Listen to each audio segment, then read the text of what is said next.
On today's program, April Fool's Day, we would have somebody who has been an avid hunter and trapper and fisher person, and is a rural person living in remote places, northern Wisconsin. And today, we welcome Ken Damro to the program. Ken, how are you? Hello, Bob. I'm great. Great. It's great to have you here today. And, I guess those of us who are on the left coast or the east coast often think about folks in rural places as really they're just totally involved with hunting and fishing and trapping and raising livestock and you were involved with that for a good part of your life, weren't you? Yeah, exactly. Yes. Before we go any further, I just want to thank you for having me on the show. I'm honored.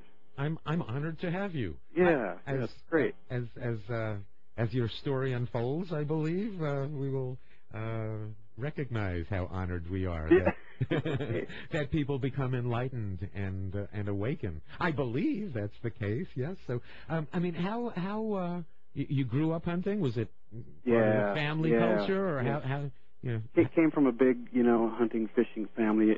My uncles and brother-in-laws and father and grandfather, they were all avid hunters and fishermen. And so, when you're spoon-fed that stuff, questions of ethics and so on and so forth just don't even come to mind, at least in the beginning. So that's, it meant everything to me as I got a little older. It was all I really lived for, was the next walleye run or the next deer season. So, well, if you lived for that, somewhere there was a transformation, something must have happened. Exactly, and that's what that's what a lot of my book is about. It's about that transition, and it didn't happen real suddenly.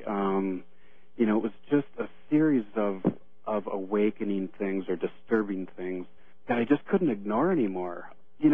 You have to understand there's an enormous amount of peer pressure when you get into a group of friends or family members that are hunters and fishermen. And so when these things start to creep into your consciousness and you start to think that maybe this is something you need to examine, there's this fear of not being accepted.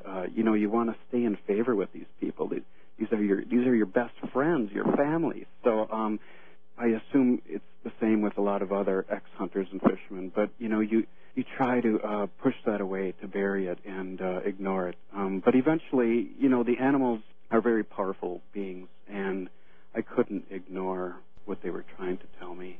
So eventually, little by little, I quit. First I quit small game hunting, then I quit deer hunting, then I quit fishing, and I was a trapper for a short time when I was in my high school days, so that kind of went by the wayside early on. And I also raised a lot of animals myself, and when I quit shooting small animals, I also quit raising small animals because I saw the parallels right away in that. Was there some moment, one animal that you killed? I'm just wondering, where was the seed of this? Because, for somebody who lives for the deer season or lives to go hunting, what is there a moment or an animal in particular? Or what? Yeah, well, I write about that moment in my book, and by the way, the book is A Northwoodsman's Guide to Everyday Compassion by Ken Dahmer. Yeah, thank you. Yeah, there was sort of that groundbreaking or awakening moment, and through my hunting years, I really loved to hunt rabbits and snowshoe hares as they were being pursued by my beagle hounds.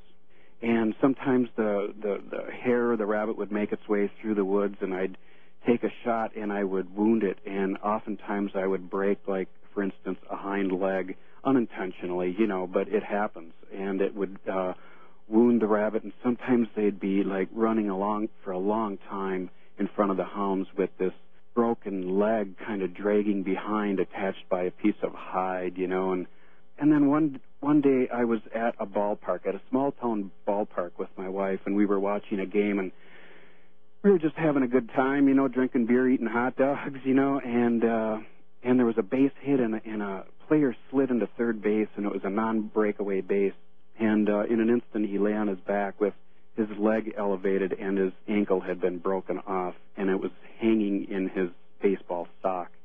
And that looked so much like one of these wounded rabbits that, man, the whole thing came together for me. Like, there's the separation between the perceived separation that I thought was there between humans and animals, just that was gone. It all made sense to me. Hey, this is, pain and suffering is pain and suffering. It doesn't matter what species we're talking about, And so, as weird as it seems, it happened at a ball game, and then of course things spiraled for me from there. Once you open your heart to the animals, they weasel their way in there, and there's no ignoring it anymore. At least there wasn't for me.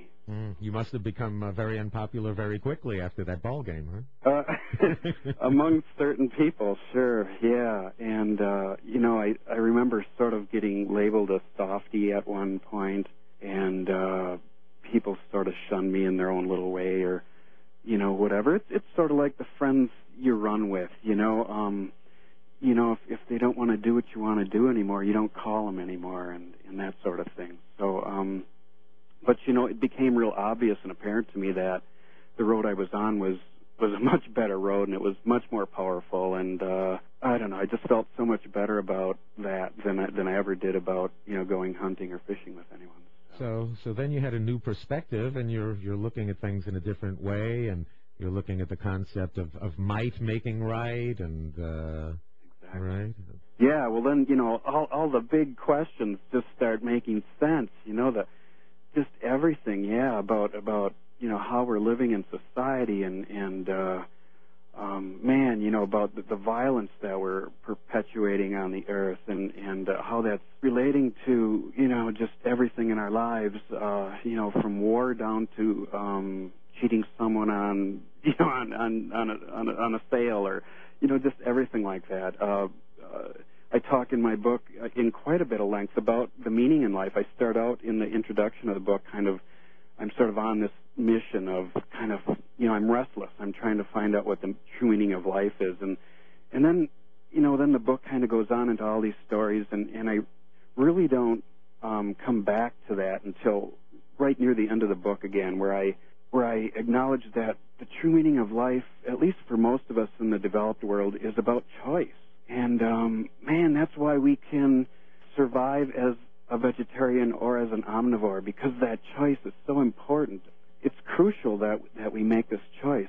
So going vegan isn't just something we do. It isn't just a fad. It isn't just a lifestyle change like, I don't know, like so many things we do.